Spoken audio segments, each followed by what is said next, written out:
I am Shelby Tillman, and I am an EMT at EMSA. What made me want to become an EMT was I was bound and determined to be a physician growing up. While I was in college, I needed to do volunteering, I needed to get some healthcare experience, and I wanted to dabble in healthcare a bit before I committed myself to it.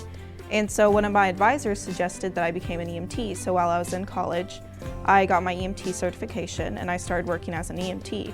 Well, that changed everything because I think I found my niche of medicine right away. Working on an ambulance has been the best job that I've ever had. It's so dynamic. You'll run the same sort of call 100 times, but it's not necessarily the same person. And you come into work not knowing what you're gonna get that day.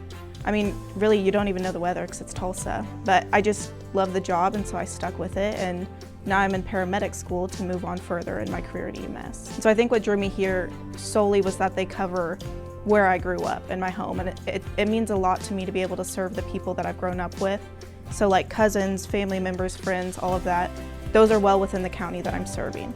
And that was a big point for me. I think the culture at EMSA is willing to help you out. You know, I have quite a few coworkers that I know that if I went up to them and I said, I'm having a horrible day, I don't know what to do about this, please help me, like I just need to cry. I can name handfuls of people that I work with that would take the time and say, okay, let's sit down, let's figure this out. I know that whenever you run a bad call, you have several coworkers that come up and say, do you need your truck cleaned?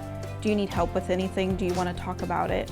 I know our supervisors will give us extra time if it's been a bad call, and so I like that it's such a supportive community in that aspect, and I've made some of my best friends working here. You know, you're stuck on a truck with somebody for 12 hours straight for 4 days a week, months on end. You really get to know them, and some of my best friends have been people that I've been partners with.